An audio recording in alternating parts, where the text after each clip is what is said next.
முதலில் இந்த நேரத்துக்கான தலைப்புச் செய்திகளை பார்க்கலாம். தனிநபர் வருமானத்தில் இந்தியாவிலேயே தமிழ்நாடு 2வது இடம். முதலமைச்சரின் சிறந்த நிர்வாகத்திறன் மற்றும் சீரிய தொலைநோக்கு திட்டங்களால் சாதனை நிகழ்த்தப்பட்டதாக தமிழ்நாடு அரசு தகவல். நீதிபதி யஷ்வந்த் வர்மாவுக்கு எதிரான பதவி நீக்க தீர்மான கடித விவகாரத்தால் ஜெகதீப் தன்கர் ராஜினாமா என தகவல். மத்திய அரசுக்கே தெரியாமல் எதிர்க்கட்சிகள் அளித்த கடிதத்தை ஏற்றதால் பதவி விலகி இருக்க வாய்ப்பு. ஜெகதீப் தன்கர் ராஜினாமாவை தொடர்ந்து பாஜக சார்பில் போட்டியிடும் வேட்பாளரை தேர்வு செய்யும் பணி தொடக்கம். மகாராஷ்டிரா ஆளுநரும் தமிழ்நாட்டைச் சேர்ந்தவருமான CP ராதாகிருஷ்ணன் உள்ளிட்ட 4 பேரின் பெயர்கள் பரிசீலனை.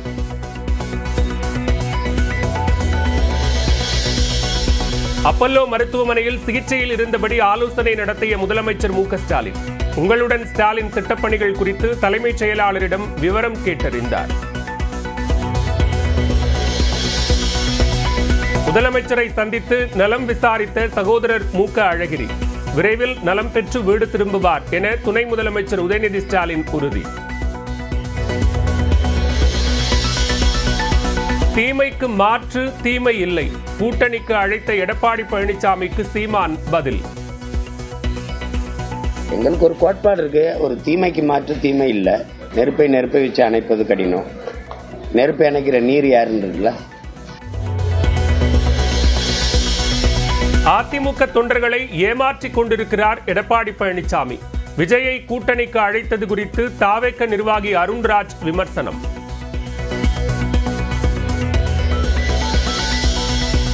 மதுரையில் தாவேக 2வது மாநில மாநாட்டுக்கான பணிகள் தொடக்கம். காவல்துறை இன்னும் அனுமதி வழங்காத நிலையில் பணிகளை தொடங்கிய தொண்டர்கள்.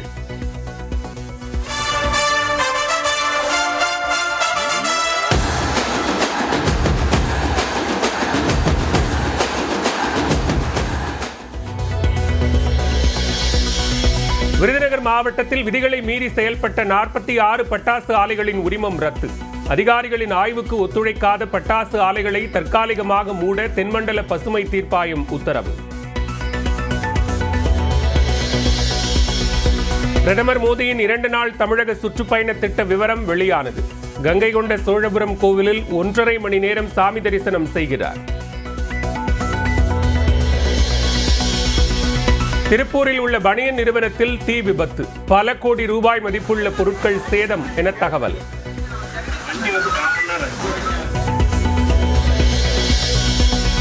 நீலகிரி, தேனி, தென்காசி மற்றும் கோயம்புத்தூர் மாவட்ட மலைப்பகுதிகளில் இன்று கனமழைக்கு வாய்ப்பு. ஜூலை 24 தொடங்கி ஜூலை 27 வரை பல இடங்களில் கனமழை நீடிக்கும் என கணிப்பு.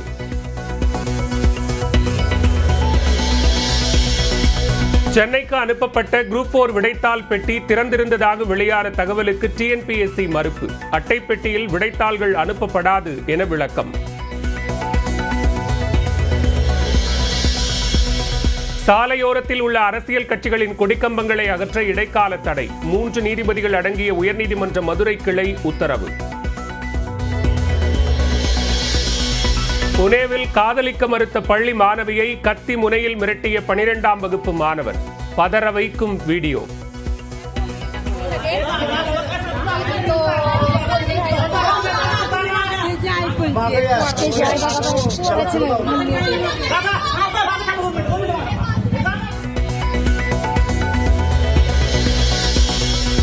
ராஜஸ்தான் மாநிலம் உதய்பூரில் வாடிக்கையாளர்களைப் போல ஹோட்டலில் ஹாயாக சுற்றிய 18 நாகப்பாம்புகள்.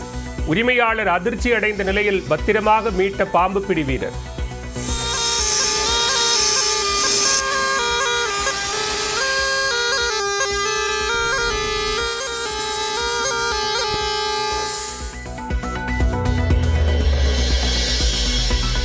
ஆந்திர துணை முதலமைச்சர் பவன் கல்யாணின் ஹரிஹர வீரமல்லு படத்திற்கு 600 ரூபாய் வரை டிக்கெட் கட்டணம்.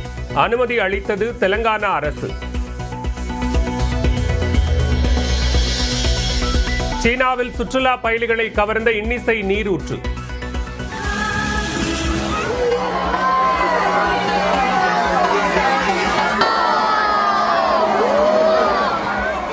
பனிச்சறுக்கில் சாகசம் செய்தும் உற்சாகம்.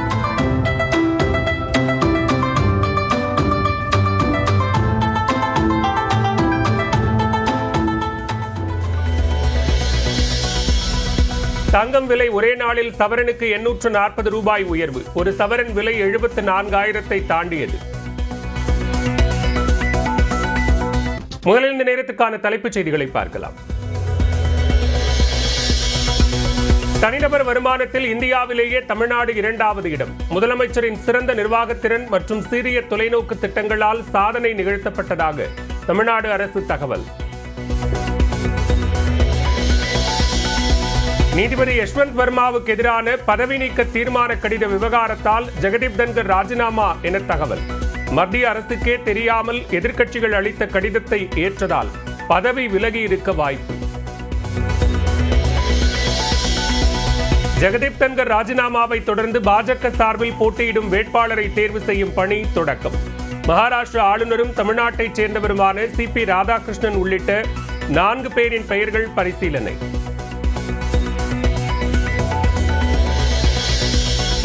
அப்பல்லோ மருத்துவமனையில் சிகிச்சையில் இருந்தபடி ஆலோசனை நடத்திய முதலமைச்சர் மு க ஸ்டாலின். உங்களுடன் ஸ்டாலின் திட்டப்பணிகள் குறித்து தலைமைச் செயலாளரிடம் விவரம் கேட்டறிந்தார். முதலமைச்சரை சந்தித்து நலம் விசாரித்த சகோதரர் மு க அழகிரி. விரைவில் நலம் பெற்று வீடு திரும்புவார் என துணை முதலமைச்சர் உதயநிதி ஸ்டாலின் உறுதி. தீமைக்கு மாற்று தீமை இல்லை. கூட்டணிக்கு அழைத்த எடப்பாடி பழனிசாமிக்கு சீமான் பதில். எங்களுக்கு ஒரு கோட்பாடு இருக்கு, ஒரு தீமைக்கு மாற்று தீமை இல்லை. நெருப்பை வச்சு அணைப்பது கடினம். நெருப்பை அணைக்கிற நீர் யாருன்றதுல. அதிமுக தொண்டர்களை ஏமாற்றிக் கொண்டிருக்கிறார் எடப்பாடி பழனிசாமி. விஜயை கூட்டணிக்கு அழைத்தது குறித்து தாவேக நிர்வாகி அருண்ராஜ் விமர்சனம்.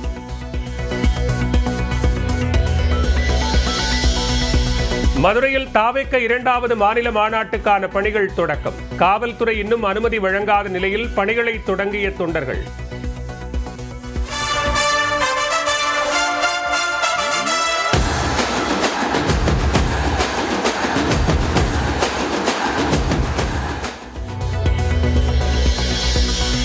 விருதுநகர் மாவட்டத்தில் விதிகளை மீறி செயல்பட்ட 46 பட்டாசு ஆலைகளின் உரிமம் ரத்து.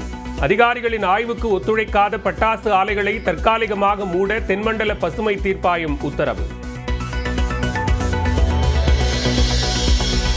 பிரதமர் மோடியின் 2 நாள் தமிழக சுற்றுப்பயண திட்ட விவரம் வெளியானது. கங்கை கொண்ட சோழபுரம் கோவிலில் 1.5 மணி நேரம் சாமி தரிசனம் செய்கிறார்.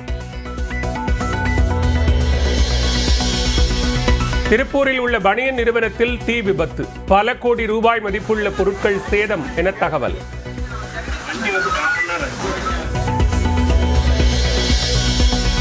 நீலகிரி, தேனி, தென்காசி மற்றும் கோயம்புத்தூர் மாவட்ட மலைப்பகுதிகளில் இன்று கனமழைக்கு வாய்ப்பு.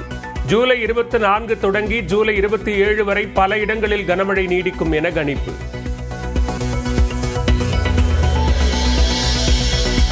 சென்னைக்கு அனுப்பப்பட்ட குரூப் 4 விடைத்தாள் பெட்டி திறந்திருந்ததாக வெளியான தகவலுக்கு TNPSC மறுப்பு. அட்டை பெட்டியில் விடைத்தாள்கள் அனுப்பப்படாது என விளக்கம். சாலையோரத்தில் உள்ள அரசியல் கட்சிகளின் கொடிக்கம்பங்களை அகற்ற இடைக்கால தடை. 3 நீதிபதிகள் அடங்கிய உயர்நீதிமன்ற மதுரை கிளை உத்தரவு. புனேவில் காதலிக்க மறுத்த பள்ளி மாணவியை கத்தி முனையில் மிரட்டிய 12ஆம் வகுப்பு மாணவர். பதற வைக்கும் வீடியோ.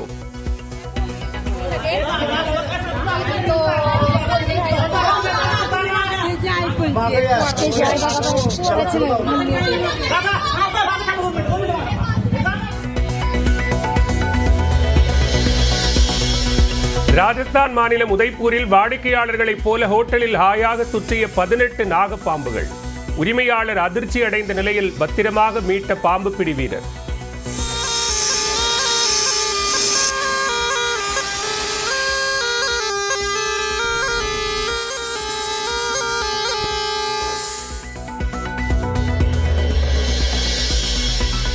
ஆந்திர துணை முதலமைச்சர் பவன் கல்யாணின் ஹரிஹர வீரமல்லு படத்திற்கு 600 ரூபாய் வரை டிக்கெட் கட்டணம்.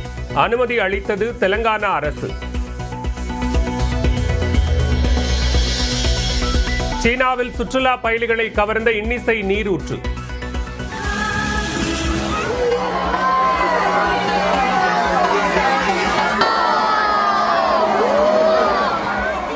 பனிச்சறுக்கில் சாகசம் செய்தும் உற்சாகம்.